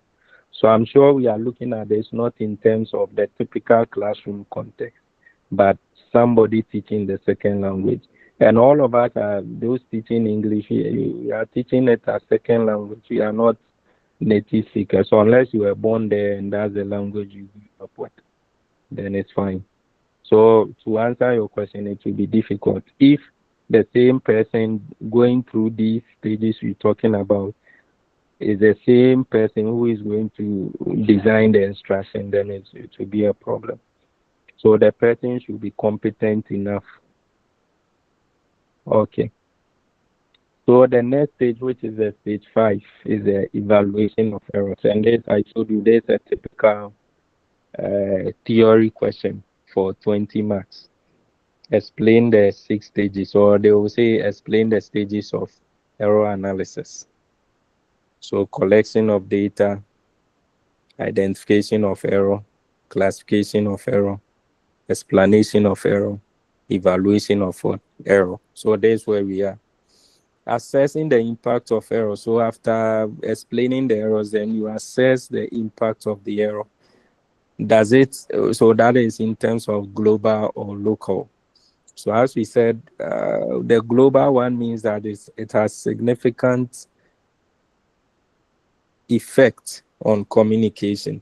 It affects the overall comprehension. So if you say house mine is big, this one nobody will. Well, maybe you will say that it's because you've seen it here. So you say that the person wants to say my house is big. All right. It's but sometimes I think those who speak your language and they are trying to speak the language, when they say certain things, you laugh at them, because if you should say this anywhere, nobody will make sense of it. But if you say my house mine is big, it there's no meaning. Someone will say Nyansen be any. All right. So it means that this error, which is as a result of misordering of words, okay, this error impedes the overall comprehension of what the conversation. Then we also, this where you are evaluating the errors to see whether there's a major error or a minor error, because it's important to know this to help so that you know the approaches to use, because minor errors wouldn't take much time as compared to global errors, more time to correct as compared to global errors. So when we look at local errors, affect part of the sentence, but does not hinder communication. So whatever you say will be understood clearly, just that people will begin to look at you, hey, you know, they understood what you said though, but they know that what you have said is not the correct thing, it's an error. Okay. So I remember I attended one lecture, you know, public lecture, and a lecturer, I mean a doctor, he said, let's take a photo with the stage. All right, let's take a picture with the stage. And those of you who have done ambiguity and all that, you know that there's clear issue of ambiguity, right? Which impedes communication. Just that it's something that can be understood. If you say let's take a picture with the stage, it means he actually wanted to say let's take a picture on the stage, and he said with the stage. It was understood. People went there to take pictures, but it's still an error to say that. Okay, but it's a local error because it doesn't affect the overall communication. So if you say, example, I bought car, the missing word here is an article, either the or a. But once you don't bring it, do is an error, omission of article. It is still it does not impede overall comprehension of what. If you meet someone and say I bought car, you may even be an English language expert, but your mind may not even go there unless you are that kind of person, who is very alert to everything. Your mind you may gloss over it. Even if you were able to identify that there is an error, you may gloss over this error because you know that it's just an omission of an article, which does not affect what the person was trying to put across. So prioritizing which errors to correct for better learner development. So as I said earlier, it is important to evaluate this error because then you prioritize the errors, because if it's just the omission of article, then you don't have to spend more time, and as compared to when it is a global error which affects serious or is significant to communication, then it gives you that room to do what? Prioritize where to focus more to correct errors. Now let's look at the last stage.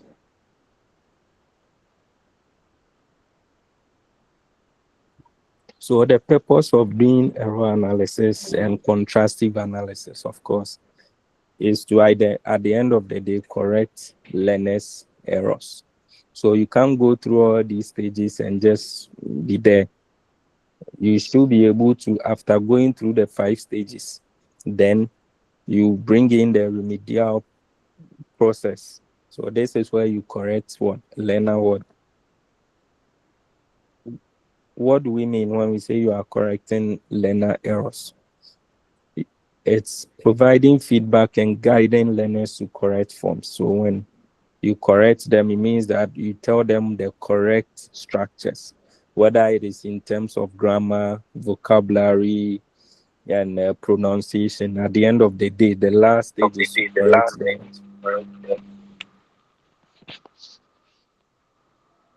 Someone wants to go.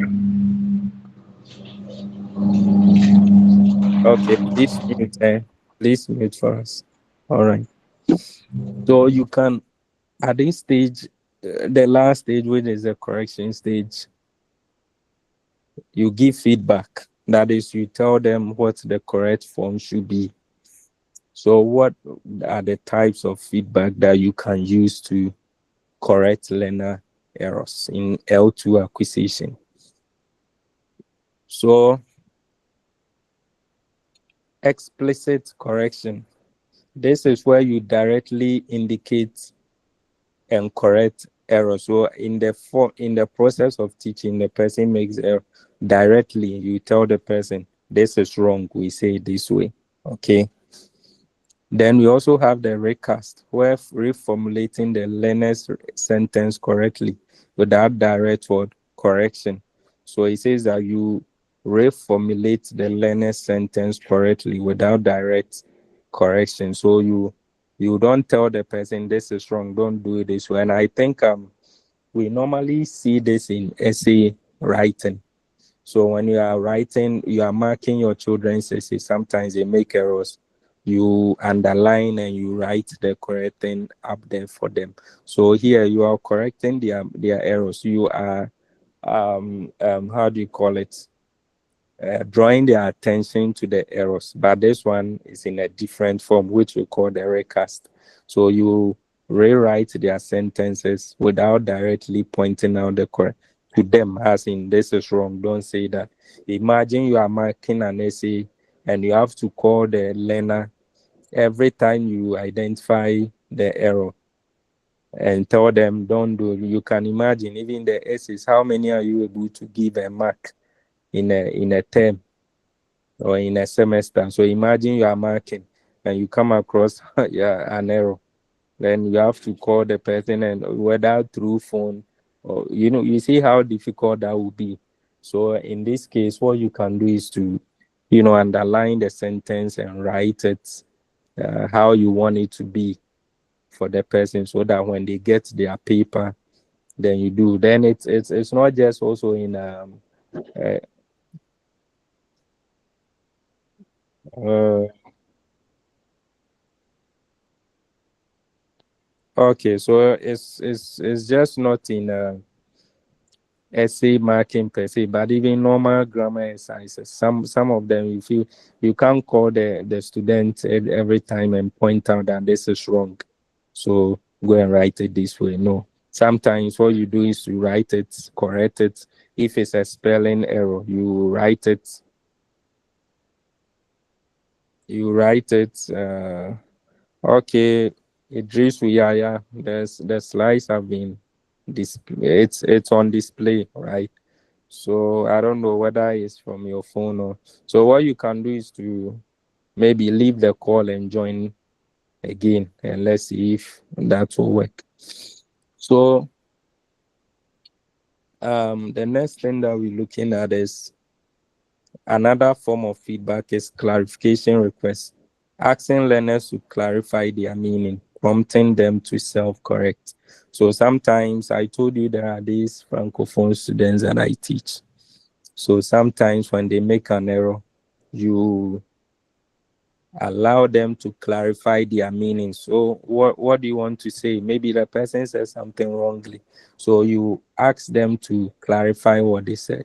In the process of clarification, they may correct themselves. So I told you somebody used the past tense wrongly. And as a person, I said, okay, what are you saying? The person was able to correct and use the correct form in the standard English. All right. So these are the three types of feedback that you can give in the process of correction. So one is explicit correction, where you tell the person this is wrong. The next one is recasting, where you reconstruct the person's sentences without directly telling the person about the errors. And I've given you instances where this is done. Then we also have the clarification. Normally, this may be in speaking. So the person says something wrongly and say, okay, come again. In the process, you realize that the person, and we do that, say, if the person says there is many source of, then you say, come again, then the person may say, okay, there are, okay, all right. So okay, thank you. Congratulations for having your slides back on your phone or laptop. Okay, so these are the three types of feedback, and let's remember that this is the correction stage. So we are doing all these things to help the learner of the second language to learn the correct forms of that language. So the importance of correcting errors is the correcting errors helps in improving language acquisition and preventing fossilization of mistakes. So we mentioned fossilization, where the abeye entry, we say abeye than in like a mark.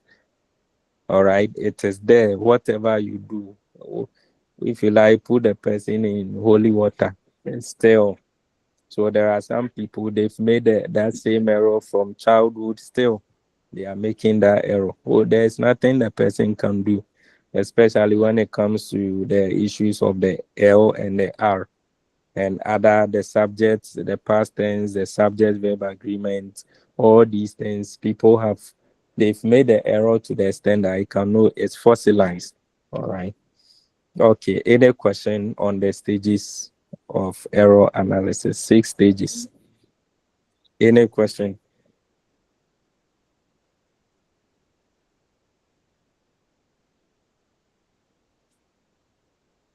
Okay, so the next thing that we're looking at is corpus linguistics in error Hello, sir. analysis. Hello, sir. Yes, Hello, sir. Please, yes, I want to ask a question. In case of examination, and then you are to explain the stages of error analysis, and then you list them. Will you be marked correct, or you have to arrange them chronologically before that you mark correct? of course. Maybe for that I can't give any explicit answer to that. But what I can say is that it's a stage. Me, if I'm the one marking, maybe because of your age, I'll consider. But I can tell you that 70% chance I'll mark you wrong.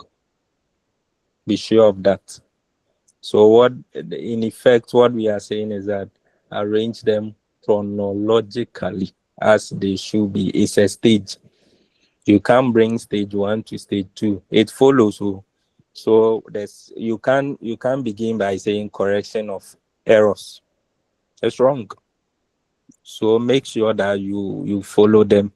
So collection of data, identification of errors, categorization of errors, and all sorts of explanation of errors, then evaluation of errors, then also finally correction of errors. So when we are explaining them, make sure they are in stages. They occur in stages. So 1 to 2 to 3.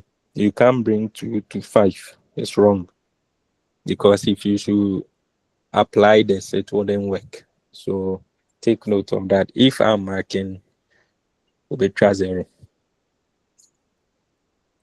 over 20. All right, so let's look at the introduction to corpus linguistics in error analysis. So corpus linguistics, this is the last one that we're doing. So we will end soon.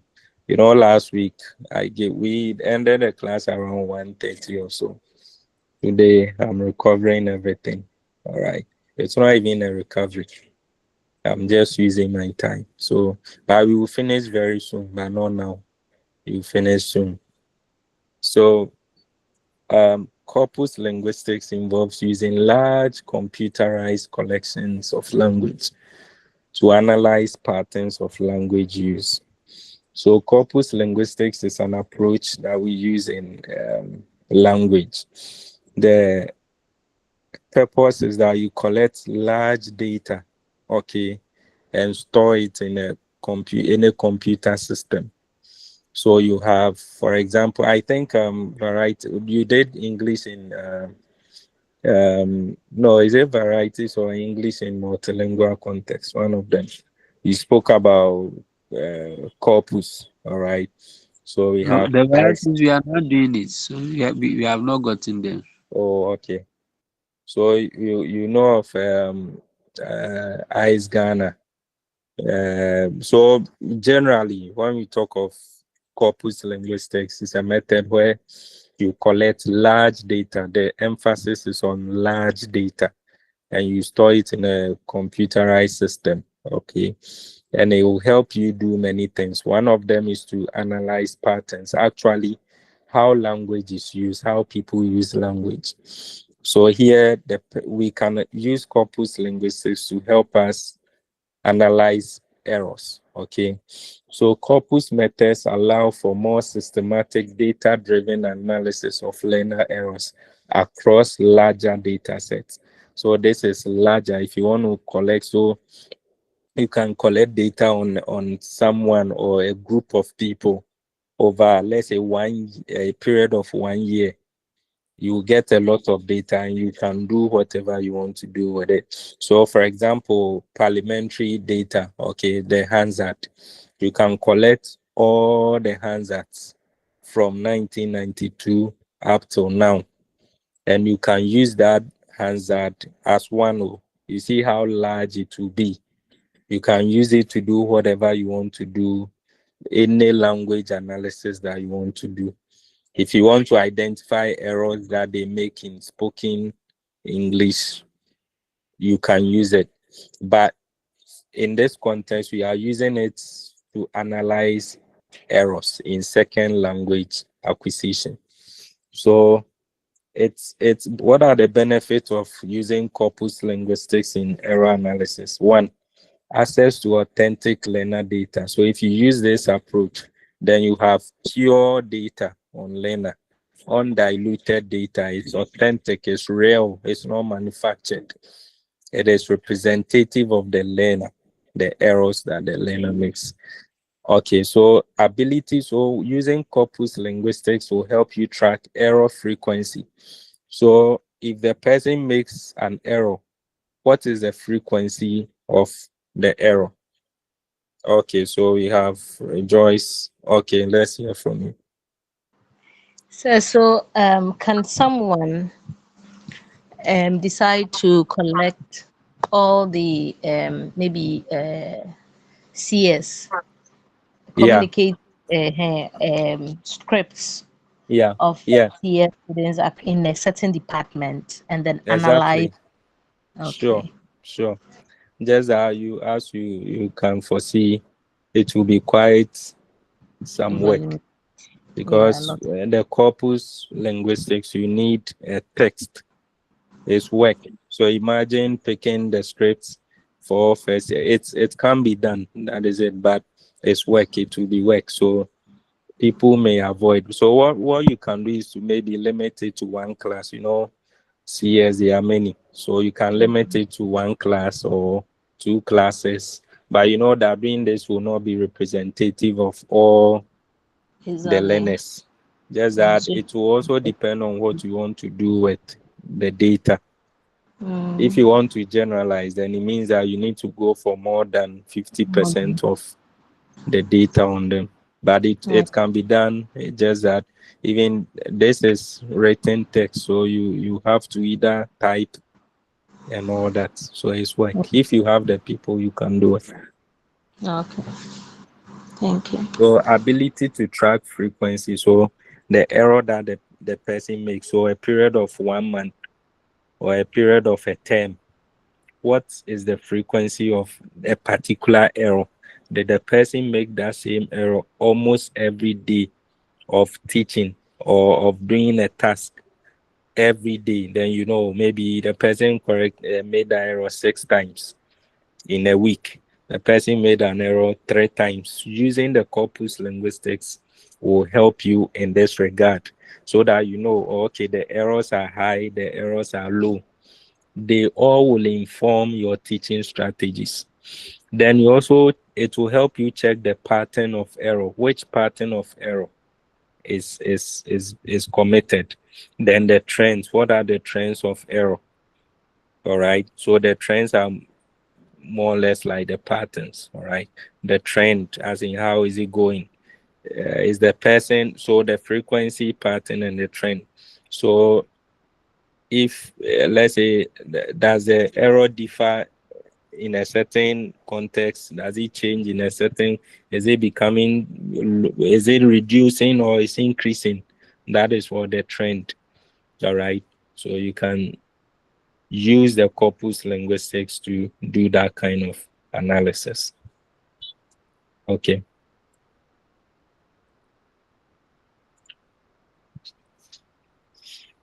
Okay, so in stage 1 of using the error analysis of corpus linguistics, or 1, so here too, if you want to use the corpus linguistics approach in error analysis, it's almost the same as the other one. The same, not even almost the same.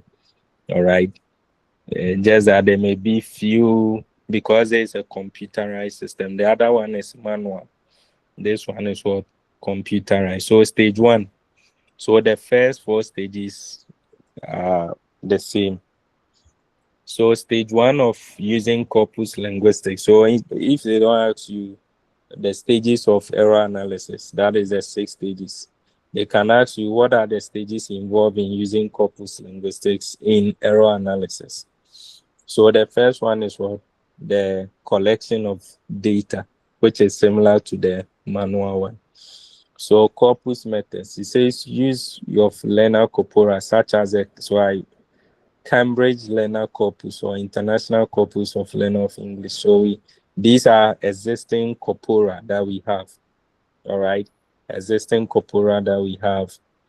So the Cambridge Learner Corpus, there is a collection of data, real data on learners. Okay, I think developed by the University of Cambridge University. Then we also have the International Corpus of Learner English,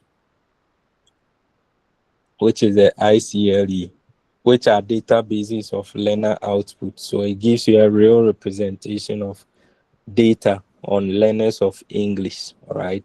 So it's existing, it's there, just like the parliamentary hazards. So learner corpora, so here you are collecting the data, and the methods that you can use is this one. So you can access this data. I don't know whether it's accessible or, but what we know is that it's existing, it's there. So if you want, maybe you may have to pay and get it, or you can access it free of charge. But you, in collecting the data, you need some of these methods because it's computerized. You can build your own corpus over time, but if you want an existing corpus, then it means that you need to, but you can build your own corpus, right?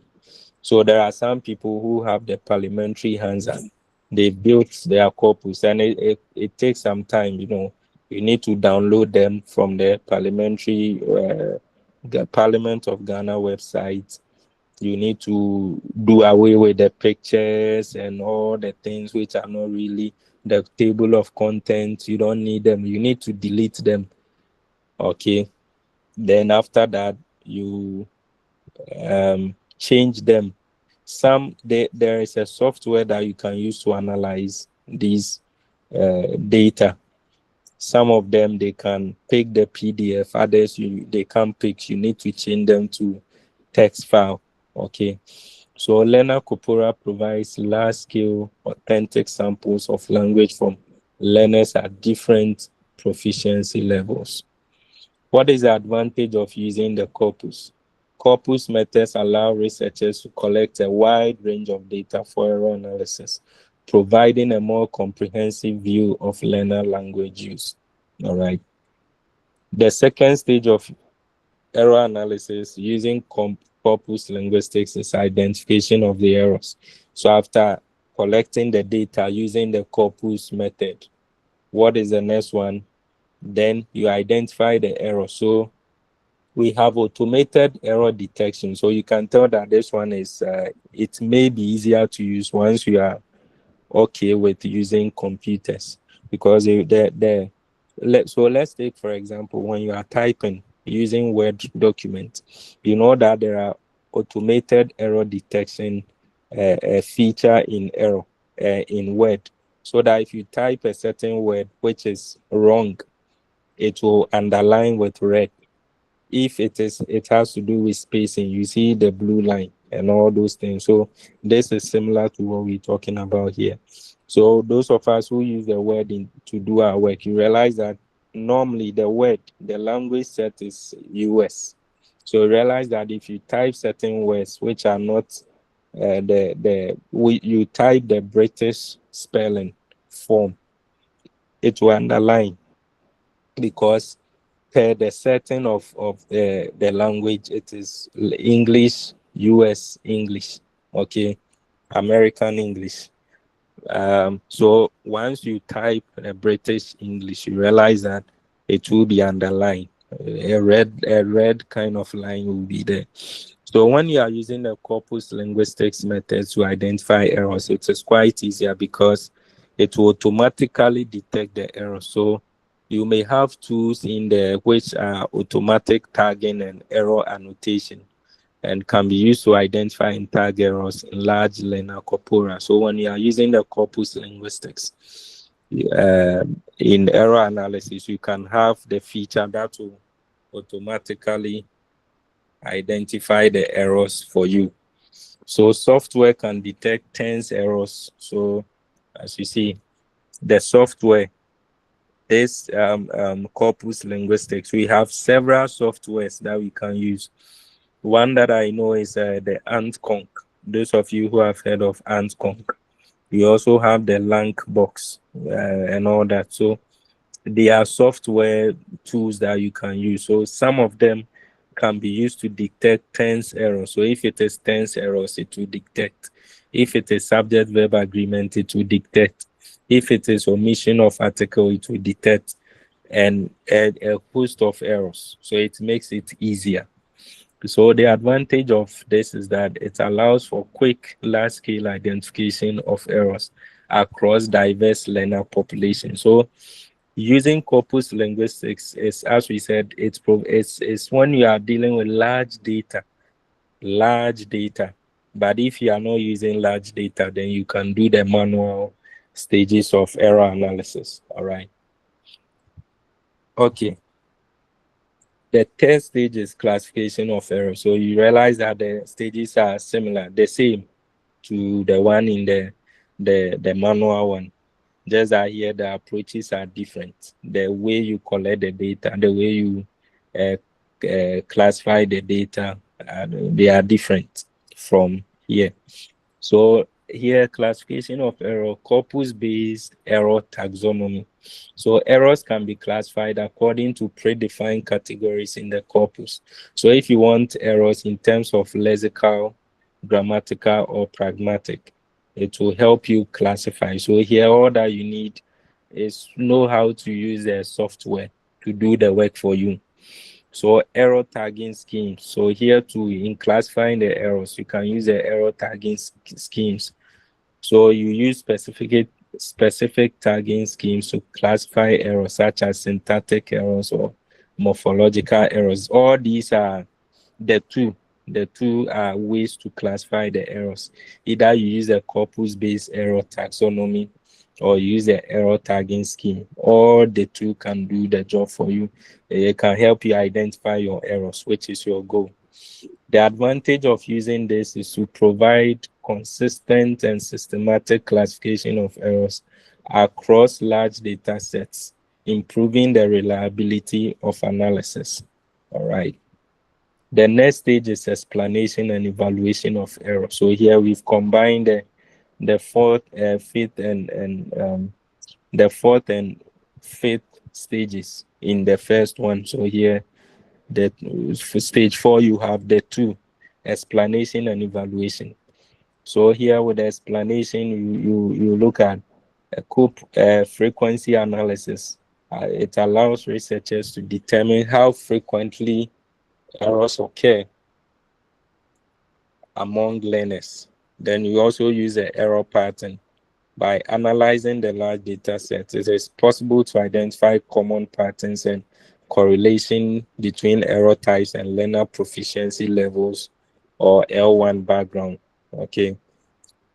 So is it due to interlingual, intralingual, and all that developmental, it can help you do some of this. So identify common patterns. So when you look at the pattern that is coming out from the data, okay, it gives you an idea of the correlation between the error types and learner proficiency levels or L1 backgrounds. Now, the advantage in this is that using the corpus linguistics to do the error analysis to explain and evaluate is that it helps in understanding whether errors are widespread, whether they are systematic or they are just isolated cases, and how they develop over time. It helps you track how errors are committed and whether it is a general error thing or the person makes or it's just isolated cases. Okay. Then the last stage is correction of error. So in the manual one or the smaller data sets, we have 6 stages. Mind you that here in the corpus linguistics, it combined the stage 4 and 5 as one. So here we have 5 stages, but in the other stages, we have 6. So correction of errors using corpus data. So when you are using corpus linguistics, it will also help you to correct learner errors. How do we do this? By providing feedback based on patterns. So corpus data reveal common errors corpus data review common errors among learners, helping teachers provide focused instruction on problem areas. So once you're able to use the corpus method to give you the pattern, the frequency, and as a result will help you, the teacher, provide the instruction to solve the problem in terms of the errors that the learner commits. Data-driven insights help teachers anticipate which errors are likely to occur and address them in class material. So we talk about designing of curriculum and all that. Because you have data-driven insights, you'll be able to do what? Anticipate, to foresee and foretell, to forecast what errors they are likely to make. And it's so maybe if you taught one group of people from the same background, they have the same demographics, okay, and maybe through that you're able to use a corpus linguistics approach. It will help you if you are going to handle other students with the same demographics the following year. You know that you can design your materials better because you have data-driven insight into the errors that the previous people committed. Now, the pedagogical implication of correction of errors using corpus linguistics or corpus data is that teacher can develop error correction exercises based on actual learner data from corpus. So, some people write books based on this common errors in English. You see those books that they sell. So it's sometimes related to grammar, sometimes related to vocabulary and all that. So they're able to do this based on some of these things, the error analysis approach. Okay, so they design a course book and draw attention to the wrong use and correct use of the language. So let's look at practical example, right, of using corpus linguistics. We'll finish soon, but not now. All right. So data collection, you can access learner corpora such as the ICLE. All right. So the International Corpus of Learners of English, of Learner English. Yeah. So that is the data collection for essay samples. So you can access. So I'm sure this corpus can be accessed freely. Then you use second stage is identification, all right? So you use tagging software to detect errors in learner essays. Then you organize errors into categories like grammar, syntax, or lexis. Then you explain the errors based on learner background and proficiency. All right, then evaluation, which errors are frequent and critical. Then also the last stage, which is the correction stage, where you provide targeted feedback based on error patterns identified in the corpus. Now to conclude, we've looked at the stages of error analysis coupled with corpus linguistics methods. They're also looking at the stages of using the corpus linguistics methods in error analysis to provide a powerful framework for understanding learner errors and improving language instruction. So, how can you apply corpus-based methods in classroom teaching to enhance error correction and language learning? So here you personalize it. Now that you know how to use corpus-based methods, that is the corpus linguistics approach. They are asking you, how can you use this method in your classroom? So you write maybe the identification of error using the corpus method approach, the categorization, identification of error, categorization of errors, explanation, and all that. Okay, but you need to practicalize it. Okay, so let's look at outline the 6 stages of error analysis and explain how each stage contributes to understanding learner errors. How can corpus linguistics methods such as learner corpora and error tagging enhance the process of identifying and classifying errors in language learning? So that brings us to the end of our lesson for today. So today we've looked at 2 things: the sources of errors and also the stages of error analysis. Any question here?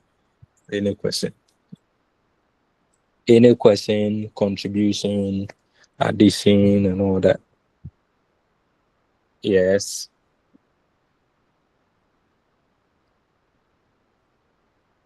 Yeah. Okay, Fran. Is it Frank? Yeah, Frank. Let's hear from you. Yeah, hello, sir. Yes. Yeah, what I want to say is that if you look at the practical way that you display on the Yeah. corpus analysis, They then it are means that, they are yeah, six. we are set, yeah. If you Yeah. look at the practical, you see we are set. And the Yes. one we did, the figures that we also looked at when we were looking at the manual one, or Yeah. the smaller Yeah. database, they are also set. Yeah. It means that when you are asked to explain using the corpus linguistics, you can, in most cases, there wouldn't be a problem. If you don't combine the four and the five, the three and the four. Okay, so as we said, it's about stages. So it depends on how the most important thing is that you don't replace one step for the other. But if Yeah, you okay. can even just decide not to do stage one, stage two, stage three. But when you are describing them in the stages that they occur. You get it. So it's not necessary to do stage one, then you write. If you are, let's say, writing it in an essay form, so you can use the ordinals. So let's say first, second, third, fourth. Once you do that, it will align with the stages. I hope you get it. But Thank you. the main thing that you need to notice that if they to help you know whether they are talking about the corpus or the stages in error analysis without the corpus. If it is about the corpus method approach, then you see that they will bring the corpus method approach. So when you look at the question that was posed at the end of the slide, it says that outline the 6 stages of error analysis. So here we know that we are not talking about the corpus linguistic approach. If it's about the Exactly. corpus linguistics approach, which is the second one, then do you see the words corpus linguistics methods or corpus driven methods? I hope that's clear. Yeah, So if you don't see the corpus or data corpus data, then it means that you are talking about the one without the use of the corpus linguistics. All right. that's fine. Thank you. Yeah. Okay. I see Samuel. Yeah, Samuel. Yeah, praise. What I, what I want to say is that thank you very much for the explanation of the content. But just that some of us are not on this platform, so how can we get the access of the slides of your teaching today? Thank you very much. I think with that one you need to communicate the slides. Yeah, communicate with your course rep, please. And also, if you want the recorded, I think it will be posted in the WhatsApp group. I'm not too sure about that, but if you want the recorded one, I think it's being recorded. Yeah, this lecture is being recorded, so you get it. Okay. I Okay, hope thank that's you very clear. much. Okay. Okay. Any other? Any other? Okay. In that case, we shall call it a day. And so next week will be our last lecture, where we will end. So we have um, two more lessons to do. So we all meet, please. Those of us who can, let's try and come. I'm sure that you see when we are having the online, you get to understand things better and all that. So let's try. And the last thing is that I see that the focus is too much on examination. I'm not saying the examination is bad, but I always say that focus on understanding, and examination will be simple for you. I hope that's it. Yeah, All right. thank you. So Thank you I'll very see you when I see. Bye bye. We will not see you. Anyway, God bless you. Thank you so much. Thank you very much, Oh, sir. go affair. Adio. Hey, Sammy.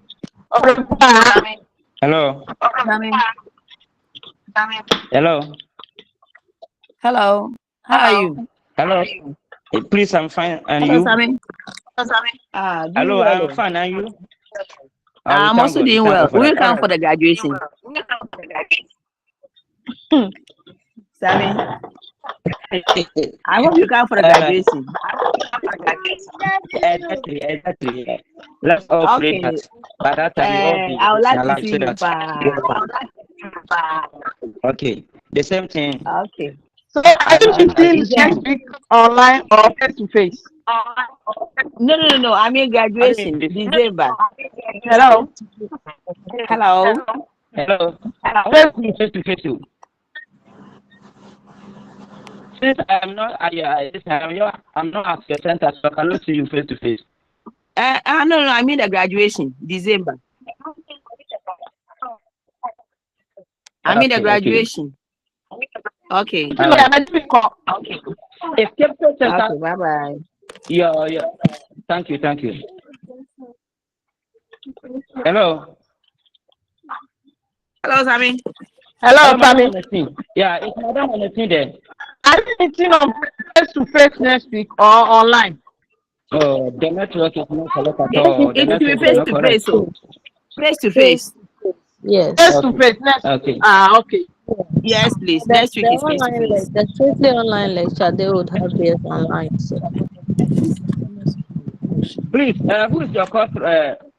Hello? Our course The course rep. rep to give us some of your lessons. The slides for today's lesson. Hello. Sammy, I'm saying that your course rep should give us a favor which of platform are you? today's Which platform are you? lecture. Which I am center at are you? listen. I am at yours. You also. I am Okay. at your center. It means West School, Yeah. So exactly. West School. Okay.